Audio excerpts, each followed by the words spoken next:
रेखा के पिता दिल्ली में किसी तरह अपने और अपने परिवार का पेट पाल रहे थे। पर एक दिन अरे रमेश, तुम्हारी बेटी के तो समझो भाग्य ही खुल गए।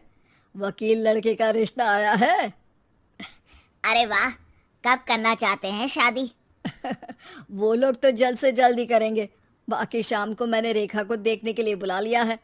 तेरा घर छोटा है तो तुम लोग मेरे घर ही आ जाना। राकेश और उसकी बीवी सारी तैयारी के साथ रोहित और रेखा की शादी कर देते हैं। लेकिन अगले ही दिन देखो रेखा, शादी भले ही हो गई है, लेकिन तुम ये मत सोचना कि मैं किसी जोरू के गुलाम टाइप रहूंगा। रेखा को रोहित की बात अजीब लगती है। मैं ये तो सोच भी नहीं सकती और ना ही चाहती हूँ, लेकिन शादी के अगले ही दिन इस तरह की बात की उम्मीद भी नहीं थी। रोहित रेखा के मुंह से ये बात सुनकर गुस्सा हो जाता है। अरे, काफी जबान भी चला लेती हो। माँ ने सिखाया नहीं कि पति से कैसे बात करते हैं? रेखा अब चुप रहने में ही भलाई समझती है। रेखा, जल्दी से नाश्ता तैयार कर लो। आज पहला दिन है, सारे काम तुम्हें समझा दूंगी। ये नौकरानी है जो तुम्हें बता देगी कि कैसे कैसे क्या करना है। फिर इसकी कल से छुट्टी है। रेखा भी ससुराल में जी जान लगाकर काम करने लगती है। खाली समय मिलता तो पति के वकालत की किताब उठाकर पढ़ने लगती। ये क्या, जब देखो तब पढ़ती रहती है। अच्छा सुन, कल पिता के घर से 20,000 रुपये लेकर आना। मेरे छोटे बेटे की फीस भरनी है। लेकिन पापा क्यों भरेंगे उसकी फीस? अरे वाह जी वाह, पापा क्यों भरेंगे?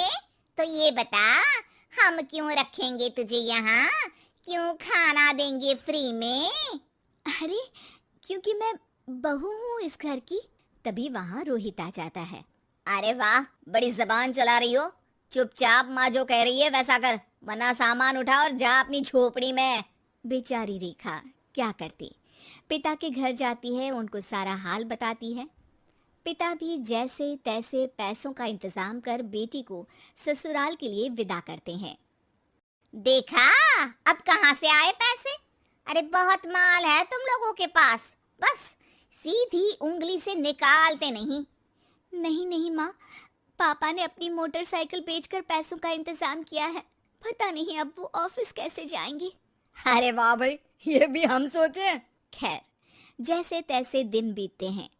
रेखा जहाँ एक प्यारे से बेटे की माँ बनती है, तो वहीं उसका वकालत की किताब में ज्ञान और गहराता जाता है। हे भगवान, बुरे फंसे। ये केस तो लगता है कि मैं हार ही जाऊंगा। देखिए, मैंने आपकी इस केस की फाइल पढ़ी थी। इस केस को जीतना बहुत ही आसान है।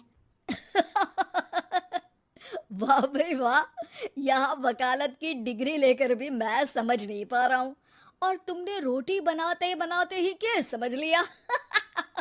अरे जाओ जाओ, जाकर मुन्ने को संभालो। केस मैं संभालूंगा। ए लड़की सुन, जाकर अपने बाप के यहाँ से 3 लाख लेकर आ। पूरा घर फिर से बनाना है। छोटे की शादी करूंगी तो छोटी बहू को कहाँ रखूंगी? पूरा घर तो तूने घेर रखा है। ऐसा मत बोलिए माँ जी, पापा इतना पैसा कहाँ से लाएंगे? अब तो वो रिटायर भी हो गए हैं। हाँ, तभी तो बोल रही हूँ, रिटायरमेंट के पैसे तो मिले होंगे ना। लेकिन वो अगर आपको दे देंगे तो बुढ़ापा कैसे काटेंगे? रोहित रेखा की बात सुनकर गुस्सा हो जाता है। ए सुन, चल अपना सामान उठा, अपना बच्चा उठा और निकल यहाँ से। रेखा के लाख आग्रह के बाद भी रोहित और उसकी सास उसे घर में नहीं रखते। पापा, मैं तलाक चाहती हूँ।